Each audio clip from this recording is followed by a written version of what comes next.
Hello नमस्कार दोस्तों। आज के इस वीडियो में आपका दोबारा स्वागत है। हमारा वर्डप्रेस ट्यूटोरियल सीरीज चल रहा है वेबसाइट डेवलपमेंट के अंतर्गत।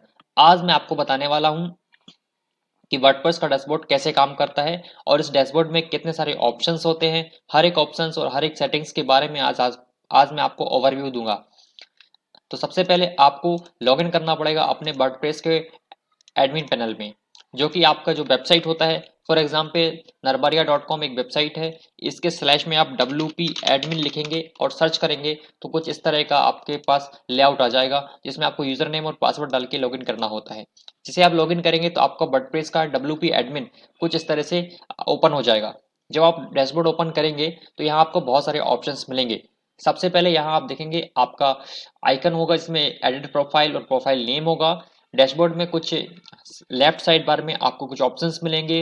Post, media, pages, comments, appearance, plugins, tools, settings, एक्सेट्राज।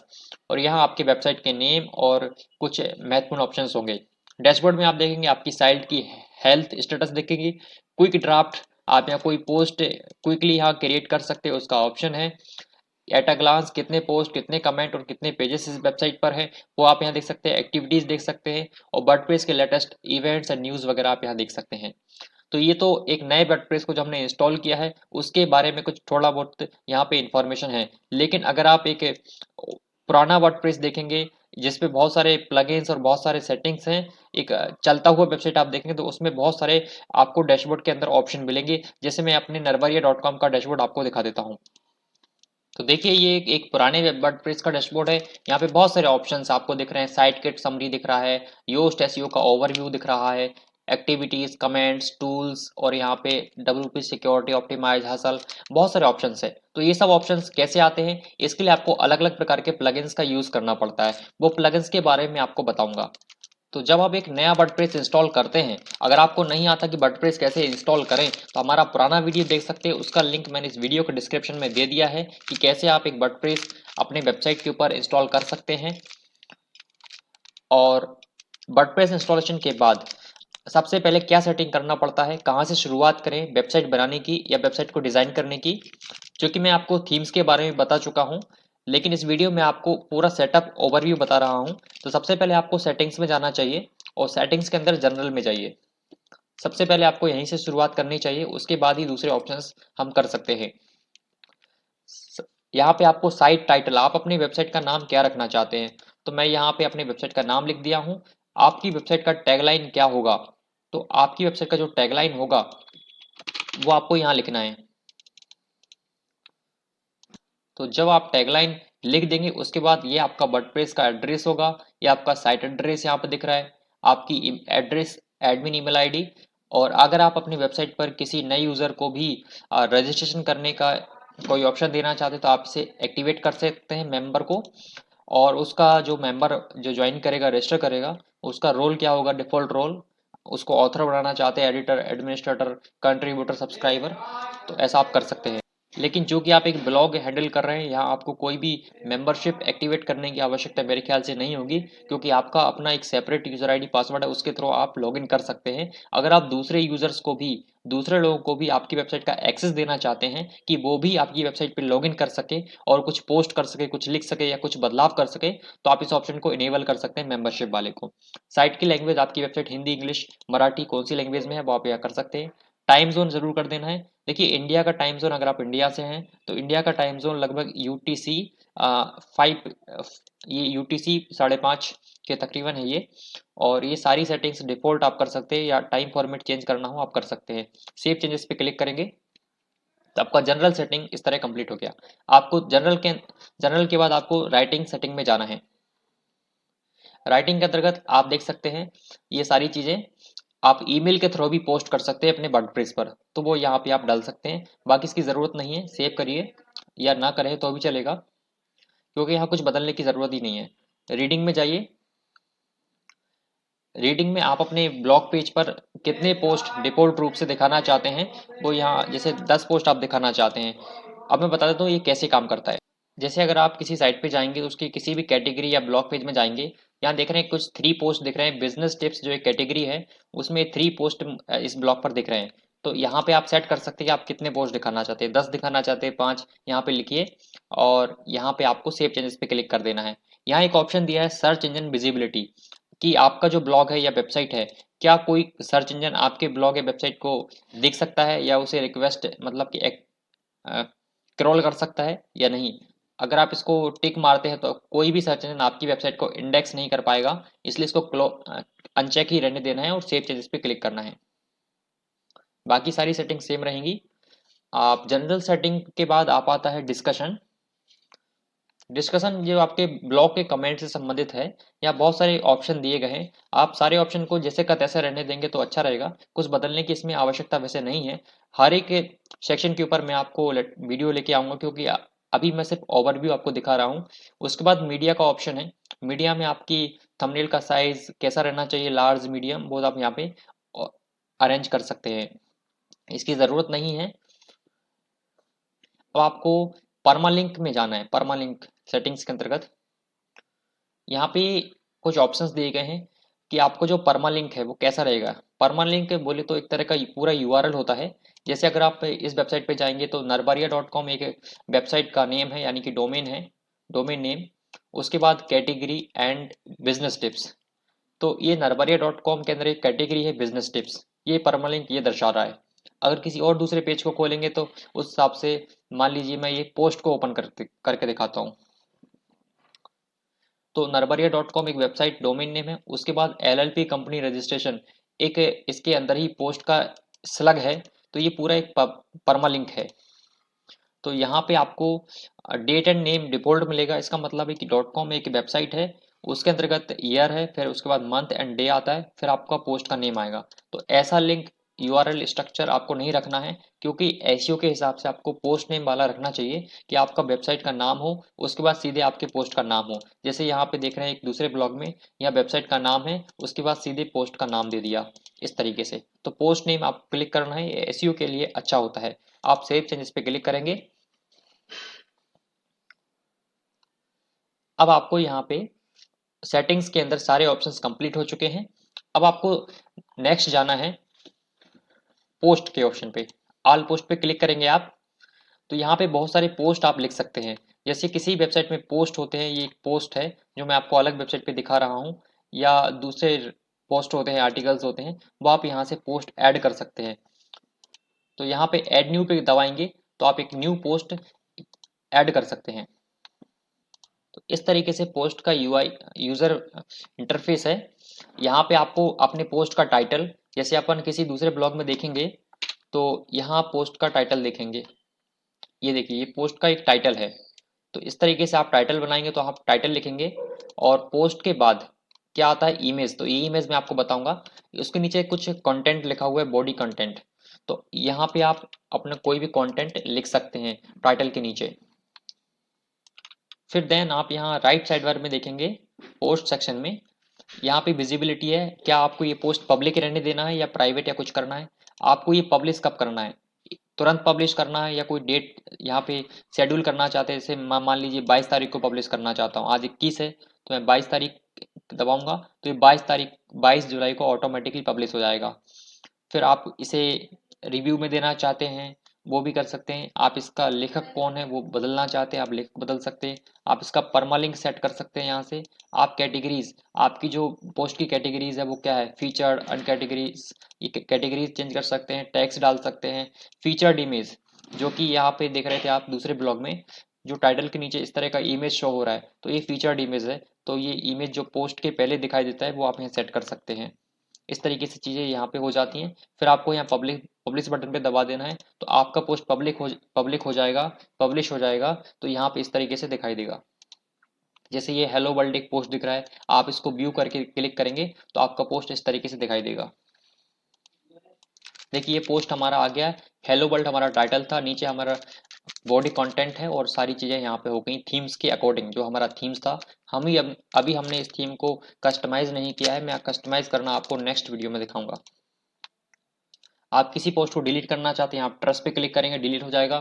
आप एडिट करना चाहते हैं, एडिट पे करके डिलीट कर सकते हैं। आपको न्यू पोस्ट ऐड करनी, न्यू ऐड न्यू पे क्लिक करेंगे यहाँ, या फिर यहाँ पे भी ऐड न्यू का ऑप्शन है। दूसरा ऑप्शन है कैटेगरीज, कि आप जो ब्लॉग लिख रहे हैं उसकी क्या क्या कैटेगरीज हैं। जैसे मान लीजिए आप फाइनेंस पे लिख रहे हैं तो फाइनेंस के अंदर बहुत सारी कैटेगरीज होती हैं, जैसे कि पर्सनल फाइनेंस या स्टॉक मार्केट, म्यूचुअल फंड्स, ये कुछ कैटेगरीज हैं, या सेविंग्स, ये कैटेगरीज हैं। या फिर आपका ब्लॉग शूज़ के ऊपर है तो शूज़ के अंदर बहुत सारी कैटेगरीज होती हैं, मैन शूज़ या वुमेन शूज़ या किड्स शूज़, इस तरह की कैटेगरीज आप बना सकते हैं। आपको कैटेगरी बनानी हो आप यहाँ नाम देंगे कि आपको कौन सी कैटेगरी बनानी है। जैसे आप यहाँ नाम लिखें कैटेगरी का डिस्क्रिप्शन लिखना चाहें तो, नहीं तो कोई बात नहीं, ऐड न्यू कैटेगरी कैटेगरी पे दबाएंगे तो आपकी कैटेगरी बन गई एमएलएम प्लान, जैसे मैंने आपको बताया। इस कैटेगरी को डिलीट करना है आप यहाँ डिलीट कर सकते हैं, इसको देखना चाहते हैं आप इसे देख सकते हैं। देखिए आपका सेलेक्ट के साथ आ गया है, पूरा कैटेगरी बन गया, एमएलएम प्लान एक कैटेगरी बन गया। अब मान लीजिए आप कैटेगरी का नाम चेंज करना चाहते हैं, क्विक एडिट पे क्लिक करेंगे, कैटेगरी का नाम आप यहाँ से चेंज कर सकते हैं। मान लीजिए मैं कैटेगरी का नाम ये रखना चाहता हूँ, तो आपको सेलेक्ट भी चेंज करना पड़ेगा, तो आप यहाँ से चेंज कर सकते हैं, लेकिन बार बार चेंज नहीं करना चाहिए क्योंकि एसईओ के हिसाब से अच्छा नहीं होता है। अभी सेलेक्ट क्या होता है वो आपको बता देता हूँ। जैसे आपने व्यू किया था तो यहाँ पे देखिए हेलो वर्ल्ड आपकी वेबसाइट का नेम के बाद आ रहा था, यानी जो आपका पोस्ट का स्लग है वो इस तरह से स्लग होता है, तो यहाँ पे आप कर सकते हैं। या किसी कैटेगरी का नेम चेंज करना है वो भी आप कर सकते हैं, डिलीट करना है कर सकते हैं। उसके बाद आता है टैग्स। टैग्स जो होते हैं सब कैटेगरी के तरह होते हैं। कोई कैटेगरी है, जैसे मान लीजिए आपकी जो वेबसाइट है या जो ब्लॉग है वो शूज के ऊपर है, उसके अंतर्गत मैन शूज है, तो मैन शूज एक कैटेगरी हो गई। अब मैन शूज के अंदर भी कुछ सब कैटेगरीज होंगी, तो वो आप यहाँ पे टैग्स के अंतर्गत बना सकते हैं। जैसे categories man shoes under 1000, man shoes under 500, इस तरह की टैग्स आप बना सकते हैं जो पोस्ट के रिलेटेड होता है। तो पोस्ट के दौरान भी बना सकते हैं या पोस्ट बनाने के पहले भी आप बना सकते हैं। जैसे मैं एक टैग आपको बना के दिखा देता हूँ। मान लीजिए मैं कुछ इस तरह का टैग बना रहा हूँ, फिर उस टैग का स्लग, आप स्लग क्या बनाना चाहते हैं तो यहाँ पे स्लग लिखिए। डिस्क्रिप्शन अगर लिखना है तो लिख सकते हैं, नहीं तो कोई बात नहीं, ऐड न्यू टैग। आप देखिए टैग बन गया, आप इसको देख सकते हैं व्यू पे क्लिक करके। देखिए narbaria.com/tag/vestige, इस तरह का टैग बन गया। कैटेगरी होता तो कैटेगरी/कैटेगरी नेम इस तरह का होता। आप इसको डिलीट कर सकते हैं, क्विक एडिट पे क्लिक करके कैटेगरी का नाम टैग का नाम चेंज कर सकते हैं, या एडिट करेंगे तो पूरा डिस्क्रिप्शन वगैरह और दूसरे ऑप्शंस भी एडिट करने का ऑप्शन मिल जाता है। यहाँ पे फिलहाल 3 ही ऑप्शन मिल रहे हैं, लेकिन अगर आप कुछ प्लगइन्स यूज करेंगे, SEO plugins, Yoast SEO plugins या कोई दूसरे प्लगइन्स, तो आपको बहुत सारे ऑप्शन इसमें एडिट करने के लिए मिल जाते हैं। अब अगला ऑप्शन आता है मीडिया। मीडिया पे आप क्लिक करेंगे, जितने भी फोटोज वीडियोज या कोई भी चीज़ अपलोड करते हैं आपकी वेबसाइट पर वो यहाँ मीडिया पे शो होती है।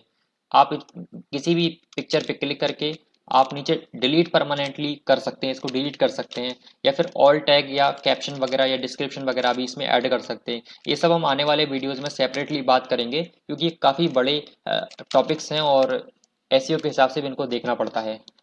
उसके बाद आता है पेजेस। अब पेजेस क्या होते हैं, अब बात आती है पेजेस की। पेजेस जैसे कि home page, privacy policy page, conditions page, about page, contact page. अपन किसी वेबसाइट पे जाते हैं तो ऊपर नीचे कुछ पेज बने हुए होते हैं, जैसे मैं इस वेबसाइट पे दिखाता हूँ narbaria.com। नीचे देखिए about us, contact us, advertise, legal, privacy policy, इस तरह के पेजेस बने हुए हैं। तो इन पेजेस को बनाने के लिए पेजेस का इस्तेमाल किया जाता है। आप यहाँ एड न्यू पे क्लिक कर सकते हैं और पेज बना सकते हैं। जैसे मैं क्लिक करता हूँ एड न्यू पे। अब यहाँ पे पेज का टाइटल कि आप किस नाम का पेज बनाना चाहते हैं। मान लीजिए कॉन्टैक्ट अस पेज बनाना है, टाइटल लिखिए। डिस्क्रिप्शन जो भी आपकी इंफॉर्मेशन है, जैसे मोबाइल नंबर लिखना चाहते हैं आप यहाँ पे अपना मोबाइल नंबर लिख दीजिए, ईमेल आईडी लिखना है, कॉन्टैक्ट की जो भी इन्फॉर्मेशन आप लिखना चाहते हैं यहाँ पे लिख सकते हैं। या कोई फॉर्म वगैरह भी ऐड करना है कि भाई हाँ अपनी जानकारी नहीं दिखानी है, बस हम एक फॉर्म चाहते हैं कि फॉर्म यहाँ पे आ जाए, व्यक्ति अपना नाम, ईमेल आईडी और उसकी जो मैसेज है वो लिखे और सबमिट करे, हमारे पास इन्फॉर्मेशन आ जाए और हम इससे कॉन्टैक्ट कर लें। तो वो फॉर्म्स बनाना भी मैं आने वाले वीडियोज़ में बताऊँगा। तो यहाँ पे आप अपने पेज के लिए फीचर्ड इमेज भी सेलेक्ट कर सकते हैं। उसका स्लग देखिए, स्लग भी बना सकते हैं यूआरएल, और इसको पब्लिश कर सकते हैं। इस तरह सारे पेजेस की लिस्ट आ जाती है। आप किसी पेज को एडिट कर सकते हैं, डिलीट कर सकते हैं, व्यू कर सकते हैं या कुछ चेंजेस भी कर सकते हैं। अब बात है थी कमेंट्स की। कमेंट जो ऑप्शन है, जितने भी कमेंट्स आपके पोस्ट पर आते हैं, जैसे अपन किसी पोस्ट को खोलते हैं, ये वाले पोस्ट को खोल लेते हैं तो इस पोस्ट में शायद कोई कमेंट नहीं है, तो कमेंट अगर होता है तो यहाँ पे आपके वर्डप्रेस के डैशबोर्ड पर भी दिखता है। जैसे ये पोस्ट पे कमेंट आया, आप इस कमेंट को अप्रूव, डिसअप्रूव, इस पे रिप्लाई देना चाहते हैं अपने विजिटर को, या इसको एडिट करना चाहते, या फिर इसको डिलीट करना चाहते हैं, वो सारी चीज़ आप ऐसे कर सकते हैं। देन आता है अपीयरेंस। अपीयरेंस में थीम्स का ऑप्शन आता है। जैसे मैंने आपको पिछले वीडियो में बताया था कि थीम्स कैसे इंस्टॉल करते हैं, कितने प्रकार की थीम्स होती। तो यहाँ पे थीम्स दिए गए हैं, तो दो थीम इस पे इंस्टॉल्ड हैं। कोई नया थीम भी आप ऐड न्यू पे क्लिक करके इंस्टॉल कर सकते हैं और फिर से एक्टिवेट करके यूज कर सकते हैं। तो मैं इसको डिलीट कर देता हूँ, एक जो एक्स्ट्रा में है यहाँ पे डिलीट भी कर सकते हैं आप। फिर आता है कस्टमाइज। आप कस्टमाइज पे क्लिक करेंगे तो आप अपनी वेबसाइट की कुछ ज़रूरी सेटिंग्स चेंज कर सकते हैं। जो कि हमने सेटिंग्स में देखा था कि हमने जनरल के अंतर्गत अपनी साइट का टाइटल और टैगलाइन चेंज किया था, तो वो आप यहाँ कस्टमाइज के ऑप्शन में भी कर सकते हैं। इसके लिए कुछ इस तरह का यूजर इंटरफेस आता है। तो साइट आइडेंटिटी पे जाएंगे तो यहाँ आप साइट टाइटल और टैगलाइन चेंज कर सकते हैं। देन आप साइट आइकन भी यहाँ पे लगा सकते हैं। साइट आइकन क्या होता है, जैसे मैं इस वेबसाइट पे जाता हूँ narbariya.com, यहाँ पे देखिए ऊपर टैब में देखिएगा, यहाँ एक लोगो लगा हुआ है या एक छोटा सा आइकन है इस तरीके का। यहाँ आप देख पा रहे हैं कर्सर जहाँ पे है, तो ये आइकन आप यहाँ से लगा सकते हैं, जिसका साइज 512 गुणे 512 पिक्सल्स होता है। आप वो यहाँ से ऐड कर सकते हैं। जैसे ही मैं ऐड करके बताता हूँ, ये गए, आपको अपलोड करना पड़ेगा। मैं आइकन को सेलेक्ट कर लेता हूँ और यहाँ पे ये अपलोड हो जाएगा। देखिए अपलोड हो रहा है। आप यहाँ पे इसका कैप्शन डिस्क्रिप्शन ऐड करके सेलेक्ट करेंगे और स्किप क्रॉप। देखिए ये हमारा आइकन आ गया कुछ इस तरीके से। देखिए यहाँ भी चेंज हो गया टैब में, और उस पर बैक जाएंगे तो आप मेन्यूज चेंज कर सकते हैं। यहाँ पे जो मेन्यूज है, मेन्यू क्या होता है, देखिए ये जो मेन्यू दिख रहा है आपको, होम, हमारे बारे में, हमसे संपर्क करें, सेवाएं, ऑनलाइन कोर्स, ब्लॉग, ये मेन्यू है, एक तरह का प्राइमरी मेन्यू है। तो आप मेन्यू भी यहाँ से ऐड कर सकते हैं जो कि यहाँ पे शो होगा। तो एक दूसरा ऑप्शन भी वहाँ से भी कर सकते हैं। ये कुछ एडिशनल सेटिंग्स है वो भी आप कर सकते हैं। आप पब्लिश पे क्लिक करके जो भी आपने चेंजेस किए हैं वो सब चेंजेस हो जाएंगे, पब्लिश हो जाएंगे। आप यहाँ से क्रॉस पे क्लिक करके बैक कर सकते हैं। देन आता है विजिट्स। कस्टमाइज के बाद विजिट्स का ऑप्शन आता है। अब विजिट्स क्या होता है उसके लिए मैं आपको बताता हूँ। जैसे एक कोई वेबसाइट है narbariya.com। इस वेबसाइट आप देख रहे हैं कि ये ऊपर हमारा साइट का लोगो दिख रहा है, नीचे हमारा मेन्यू दिख रहा है, और उसके नीचे हमारा साइट का टाइटल, इमेजेस और कंटेंट यानी पोस्ट दिख रहा है हमारा। अब लेकिन आप यहाँ बगल में देखेंगे एक एडवर्टाइजमेंट लगा हुआ है ग्रो कंपनी का। तो ये ग्रो कंपनी का एडवर्टाइजमेंट यहाँ कैसे लगाया हमने, तो हमने विजिट जो एक ऑप्शन है इसके माध्यम से लगाया। तो ये विजिट आप साइड बार, इसको हम साइड बार कहते हैं बेसिकली, कि जो आपका साइड बार होता है उसमें आप विजिट्स लगा सकते हैं।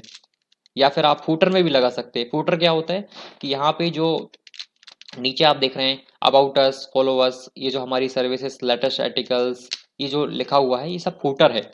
इसको फूटर सेक्शन कहते हैं। तो फूटर सेक्शन में भी आप विजिट लगा सकते हैं। तो ये पूरा वेबसाइट का एक स्ट्रक्चर होता है। तो यहाँ आप जो ऊपर देख रहे हैं narbariya.com, और ये जो मेन्यू बार है इसको हम हेडर सेक्शन कहते हैं, और जो बगल में जो ऐड लगा हुआ है इसको हम साइड बार कहते हैं। और सबसे नीचे जाएंगे हम, जो हमारा ब्लैक ब्लैक कलर में है इसको हम फूटर कहते हैं। और जो हमारा बीच में पोस्ट दिख रहा है, ये टेक्स्ट वगैरह, इमेजेस और टाइटल्स, ये जो वगैरह दिख रहा है, ये हमारा बॉडी सेक्शन है, जिसमें हम कंटेंट वगैरह जो भी हमारा पेज या पोस्ट होता है वो यहाँ पे शो होता है। तो ये एक ब्लॉक का स्ट्रक्चर होता है। तो हमको विजिट लगाना है तो यहाँ पे आप विजिट लगा सकते हैं। देखिए तो हमारा जहाँ जहाँ जहाँ हम विजिट लगाना चाहते हैं लगा सकते हैं। जैसे देखिए अभी रिसेंट पोस्ट, आर्काइव, कैटेगरीज, या प्लस पे दबाएंगे तो क्या चीज़ हम विजिट में लगाना चाहते हैं। मान लीजिए मैं इमेज लगाना चाहता हूँ, जैसे मैंने वो ऐड लगाया, तो इमेज यहाँ से मैं अपलोड करूँगा और अपडेट पे क्लिक कर दूंगा यहाँ पे, तो यहाँ पे विजिट लग जाएगा आपका। चलिए मेन्यूज पे जाते हैं, दूसरा ऑप्शन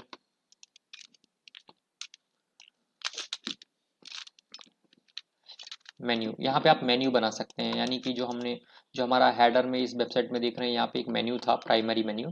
तो यहाँ ऐसे ही आप मेन्यू बना सकते हैं। तो मेन्यू का नाम आप सबसे पहले देंगे, जैसे मैं दे देता हूँ प्राइमरी मेन्यू, और ऑटोमेटिकली हेडर पे आप मेन्यू बनाना चाहते हैं या फूटर पे, क्योंकि हमारा थीम जो है वो थीम के हिसाब से यहाँ लोकेशन रहता है। तो क्रिएट मेन्यू पे क्लिक करेंगे और आपका मेन्यू क्रिएट हो जाएगा। अभी मेन्यू क्रिएट हुआ है, इसमें आइटम्स ऐड करने पड़ेंगे। जैसे मान लीजिए आप सैंपल पेज को मेन्यू में दिखाना चाहते हैं, आपने दिखा दिया। आप पोस्ट को दिखाना चाहते हैं कोई, आपने पोस्ट भी इसमें ऐड कर लिया। कोई कैटेगरीज आप अपने मेन्यू में जोड़ना चाहते हैं, यहाँ पे कैटेगरीज या व्यू वॉल पे जो और दूसरी कैटेगरीज हैं वो ऐड कर सकते हैं। देखिए इस तरह का मेन्यू बन जाएगा। अब सब मेन्यू बनाना है, आप इसको खींचेंगे तो इस तरह सब मेन्यू बन जाएगा, और शेप मेन्यू पे क्लिक करेंगे तो आपका मेन्यू शेप हो जाएगा। और जो आपका थीम है, इस तरीके से आपके थीम में ये सारे मेन्यूज आ जाएंगे। देन आता है प्लगइन्स। प्लगइन्स पे आप जाएंगे तो इसमें तीन ऑप्शन है। एक है इंस्टॉल्ड प्लगइन्स, दूसरा ऐड न्यू, और दूसरा तीसरा ऑप्शन है प्लगइन एडिटर। प्लगइन्स क्या होता है कि कोई भी नया ऑप्शन आपको अपनी साइट में ऐड करना है तो उसके लिए कुछ प्री टेम्पलेट कोड होते हैं या प्री डिजाइन कोड होते हैं, रेडीमेड कोड, वो आप यहाँ पे इंस्टॉल कर सकते हैं, इनको प्लगइन कहते हैं। तो उससे एक नया ऑप्शन आपकी साइट पे ऐड हो जाता है। जैसे कि मान लीजिए जो एक वेबसाइट है, यहाँ पे आपको ऑटोमेटिक ऐड शो करने हैं। ऑटोमेटिक कि भैया मेरा ऐड शो हो जाए ऑटोमेटिकली, ये साइट के कंटेंट में बीच में या साइड बार में, फूटर में, कहीं भी। या फिर ऐसा ऑथर बॉक्स जो इस ऑथर का नाम आ रहा है, या जो शेयर बटन आ रहे हैं कि भाई मेरी वेबसाइट में भी ऐसे शेयर बटन आ जाए, है ना, इस तरीके की कुछ चीज़ें। तो आप प्लगइन्स के थ्रू कुछ भी कर सकते हैं।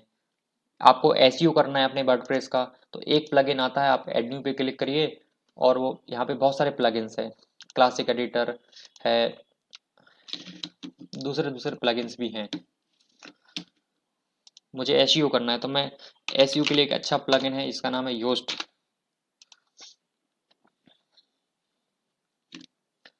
आप योस्ट कोई भी प्लगइन सर्च कर सकते हैं और यहाँ इंस्टॉल पे क्लिक कर सकते हैं। उस प्लगइन का नाम, डाउनलोड्स, रिव्यूज, ये सब कुछ देख सकते हैं आप। अधिक जानकारी देखनी है आप मोर डिटेल्स पे क्लिक करके देख सकते हैं। ये प्लगइन इंस्टॉल हो रहा है। जैसे ही प्लगइन इंस्टॉल हो जाए तो उसके बाद आपको एक्टिवेट पे क्लिक करके इसको एक्टिवेट भी करना पड़ता है।